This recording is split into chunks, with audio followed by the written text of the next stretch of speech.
Elhamdülillahi Rabbil alemin. Esselatu vesselamu ala Resulillahi Muhammedin ve ala alihi ve sahbihi ecmain. Esselamu aleyküm ve rahmetullahi ve berekatuhu.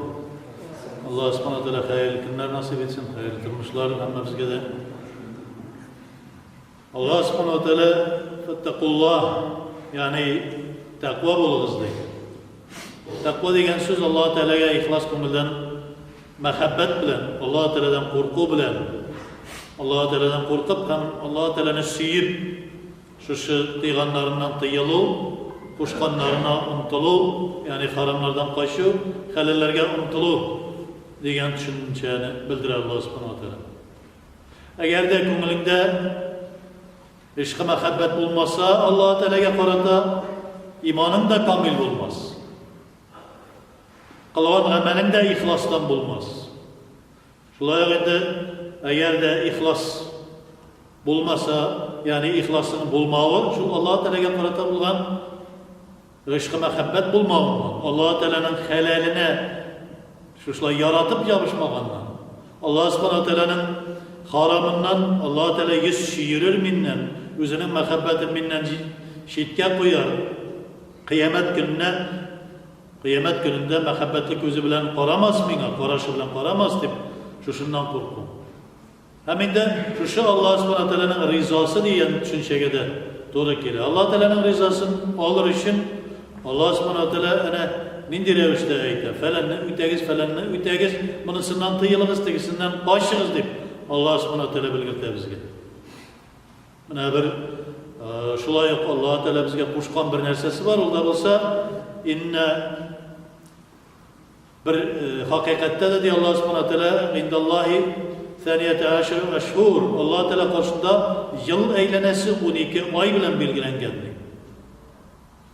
Allah Teala karşısında vakit düşüncesi, yıl eylenesi 12 ay bilen bilgilengendi. Eğer de biz şunu kabul etmemiz iken, ihlas ko'ngildan kabul etmemiz iken, Allah Teala'nın aytib turgan, ko'rsatib turgan, hem bizga shuni bergan kun gibi aşık bulgan. Biz ana shuni bilamiz. Aqlimiz bilan da, hem ongimiz bilan da, hem Qur'onni o'qib da shuni bilamiz. Yil aylanasida 12 oy bor. Qabul etamiz. Şunun dörtüsü arba'atu hurum, yani dörtüsü haram bo'ldi. Şu dörtüsünün haram buluğu turunda Allah subhanahu teala nişik bilgirdi. Yani o aylarda hatta soğuşta bulmasın, gıybet silaşta bulmasın, birbirimize qarata nindidir naşar kinayeler bilen, nindidir naşar masqalaytular bilen, birbirimize til tiydiru, qon tögü, kişinin yüz suun tögü, yani yüz suun tögü degen söz, ana masqalaytu, masqaraytu bulmasın deydi. Hatta men peygamberimni jibergençe, din İslam kelgençe kadar da jahil bulgan, nadan bulgan, ümmet İslam'da bulmagan Araplar da bu aylarda bir-birisine qarata tilde tidirmiler idi, kurallarında taşırlar idi. Hem şu haram bulgan aylarda gerekmegen kabahat hareket yasamıyorlar idi. Allah Teala Kur'an-ı Kerim'de İslam'da bulmagan, cahiliyet zamanında İslam'a kadar bulgan Araplar da naşarlık işlemidir idi, 4 haram aylarda idi. Ay sayılar, Zilqa'da, Zilhicce, Muharrem, bir altı kile turgan 3 ay var. Şunun 4'üncüsü ayrım açıptır, Recep. Bu aylarda bir nindi soğuş bulurga teyiş tügül, bir nindi de birbirini mesqalaytı, mesqalalav, yüz suun tügül, kanun tügül bulurga teyiş tügüldü. Düşmanları, Allah Teala'nın düşmanı, Peygamber Aleyhisselam'ın düşmanları, İslam dininin düşmanları şu aylarına hürmet etkenler. Hürmetli aylar. Bugünkü günde Müslümanlar nerse değil, ey baş, bu nedir gerekmegen baş eğlendirgeç, uydurmalar. Recep ayı, Allah subhanahu teala bizge müracaat etti, Recep ayı benim ayımdı. Recep ayı benim ayım. Haram bulan ay, yani o vakitte nindidir naşarlıklar işlevine tügül Allah Teala'nın özünün ayı iken el. Recep ayı. Haram aylar arasında. Şunun kadarı yukarı dereceye götürdü. Niçin tekiler birbiri ardında işev geldiler de bunu ayrım aşık. Birbiri artık iletirganlardan tügül başka vakitlerde. Başka vakitlerde kelgan, mesela oradan saylab algan. Şirat boyunca kile turgan aylar olarak değil, oradan bir neçe ayının arasından ötkendan so'ng saylab algan Allah subhanahu wa ta'ala haram ay olarak.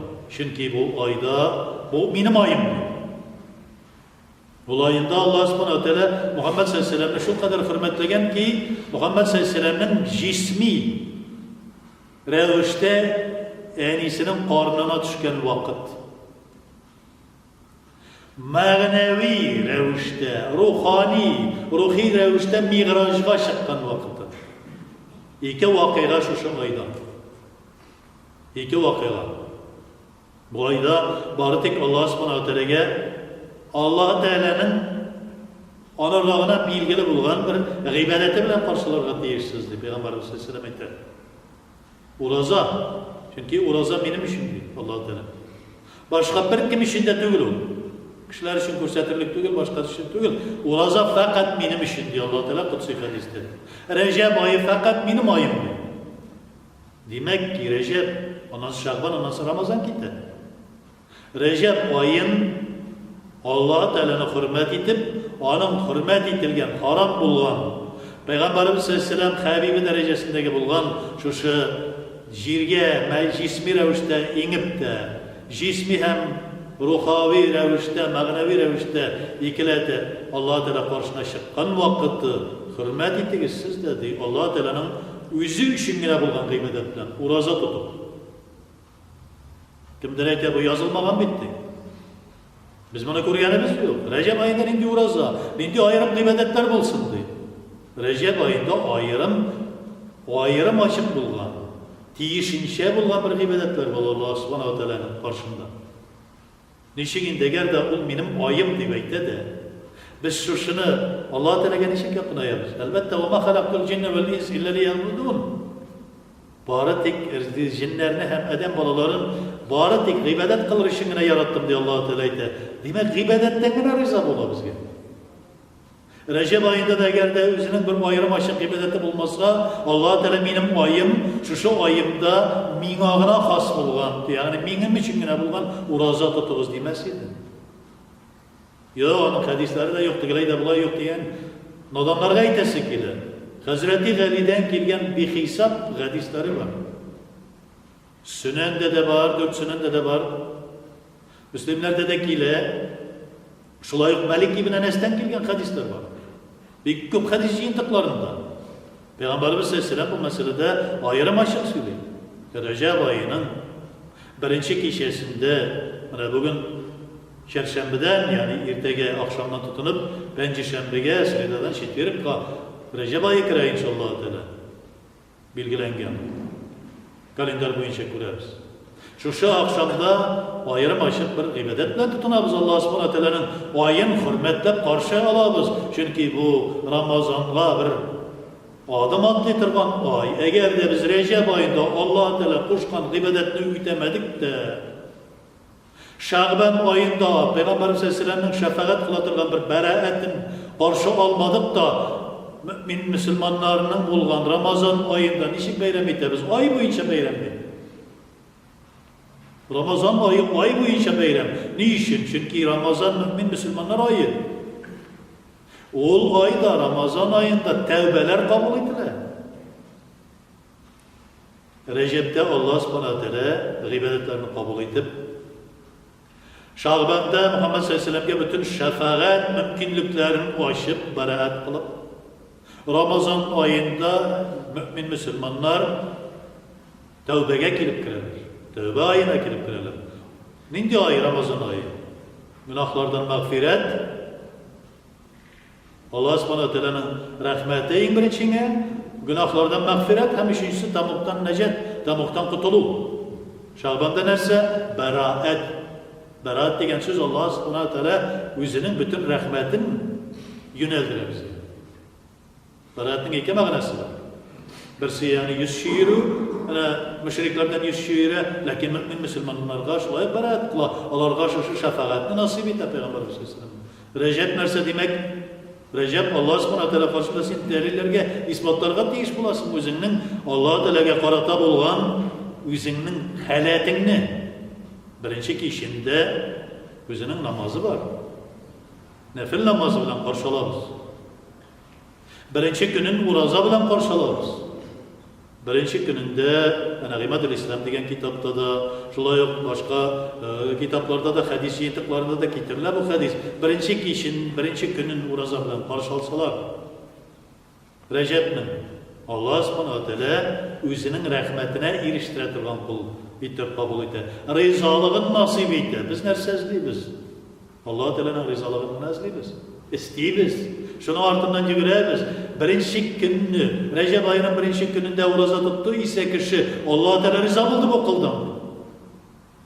İkinci gününde de uroza tutsa Allah subhanahu wa ta'ala gunohlarini g'afur etdi deydi. Üçüncü gününde de Rajab oyining uroza tuttu ise cennetni nasip etti, cehennemnin eshiklerini yaptı deydi. Peygamberimiz sallallahu aleyhi ve sellem aytdi. Oy boyu tutsa narsa bo'lar. Oy boyu tutsa Allah subhanahu wa ta'ala jiydi cehennemni jiydi eshigini bu kishi uchun beklab qo'ya, 8 cennet eshiklerini ochib qo'yadi. Ey qulim, qaysi eshigindən, qaysi qapqasidan kirga tilaysan, cennetga kir, qaysi yerinde sayr eterga, qaysi yer cennetning qaysi pishmog'ida yurga tilaysan, kir. Peygamberimiz sallallahu aleyhi ve sellem hadisi. Ayırmaşık ibadet yok degan kishilarga. Rajabda ayırmaşık ibadet yok, Şaban'da ayırmaşık ibadet yok degan kishilarga Berat kechasini qarshilov bor. Ramazondagina ibadet bor deb, nishig akirin, ya'ni Alloh subhanahu wa ta'alaning hurmatlagan, harom bo'lgan, shirat bo'yicha kelgan tugul, ayrim boshqa oylar orasidan shulay izlab saylab olgan bir Rajab oyida albatta biz Allah subhanahu wa ta'alaga ibadat qilishga tiyishmiz. Oy bo'yicha nishing tutarasın ya Rasulullah, ağır kelir bit deganda, oyning boshida tut bir kun, oyning o'rtasida tut, oyning oxirida tut bir kun deb. Oyingiz to'ldi deb Peygamberimiz sallallohu alayhi vasallam aytdi. Rajab oyi to'lib bo'ldi deydi. Uroza bilan to'lgan turib bo'ldi deydi. Agarda birinchi kunida uroza tutding ise 1000 yil uroza tutgan gibi bo'lar deydi. 2 kun qadrat tutding ise 2000 yil uroza tutgan gibi bo'lar deydi. Oy boyu tutding ise mangilik darajadagi tutgan gibi bo'lar. İkinci bir hadisinde 200 yıl tutgan gibi bo'lar deydi birinchi kunida uroza tutsan deydi. İkinci bir rivayeti var Peygamber sallallahu aleyhi ve sellem'in hadisinde. 200 yıl kishi yashaylik deydi. Yani senin bo'lganda bo'lajak bütün günahlarını g'afur etiladi. Allah Teala'ga muhabbatni tug'dira turgan oy. Allah Teala'ga yaqin ayta turgan oy. Şol ayda birinchi Cumğa kişinde ragayip olsa, so'nggi Cumğa kişinde, yani Panjshanbeden Cumğa gününe bağışlap, şuşa kişinde Mi'raj kişesi bo'lar. Ne için biz alarni hurmatlaymiz? Çünkü jismani, jisim bo'lar, ten bo'lar. Bu dunyoga Peygamberimiz sallallohu alayhi ve sellem'in keluvin bayram etamiz. Bayram tugilmi yo'q? Muhammed sallallohu alayhi ve sellem bu dunyoga kelganda, bu dunyoda Allah subhanahu wa ta'alaning bütün rahmatini, bütün nurini bizga yetkirgan. Bayram tugilmi? Yo'q, andi bayramlar yo'q, bizda 2 bayram bor deydi. Onun tegisida bayram tugil. 2 g'ayitda bayram tugil, Allohga ketsa. Narsa ishlarga qo'sha, biz anda oziq to'zib kuni bo'yi bali shoshara qo'shamini. G'ayitda yo'q, g'ayitning xutbasi bor, g'ayitning namozi bor, g'ayitning xutbasi bor. Bayram xutbasi. Bitta musulmonning bayrami shu. Namoz o'qidi, xutbani tingladi, va'z tingladi. Tag'in narsa kerak. Başka günlerde bayram etamiz, biz nechik? Shulay va'z söyleymiz, Qur'on o'qiymiz. Rag'ayib kechasida de namoz o'qiymiz, va'z söyleymiz. Mi'raj kechasida de namoz o'qiymiz. Shulay bo'ldiralsa urozalar tutamiz. Ama Rajab oyining fazilati, ana Fazail shuhur degan kitoblarda, G'imatul Islom degan kitoblarda ko'rsatiladi. Bugungi kunda u yo'q, bu yo'q deganlar yo'q, bulay degan yo'q. Bir bid'atchilar paydo bo'ldi hozir. Agar da sen o hadisni ko'rmagansan, yuzlagan Hazreti Ali'den kela turgan hadisni ko'rmagansan ekan, Rajab oyi turunda Anas ibn Malik'ten kela turgan sahabeler, eng xayrli sahabelerden kela turgan hadislarni ko'rmagansan ekan, o sening nodonlig'ing u. Kishilarga taqdim etma shuni. Kishilarning boshini o'tama. Rajab oyida bayram yo'q deb aytma. Rag'ayibni bayram etalar, tegilarni bayram etalar deb ellanida kerak men bid'at so'zlar söyleyirler. Senin nodonlig'ingga baylangan narsa sen ana qadar mujtahidmi? İctihad qiladigan kishimi? Faqihmi? Mufassirmi? İmam-ı Azamlar derecesinde mi? Şafiiler derecesinde mi? Olay olsa ağzını açma. Bilmeyenini söyleme.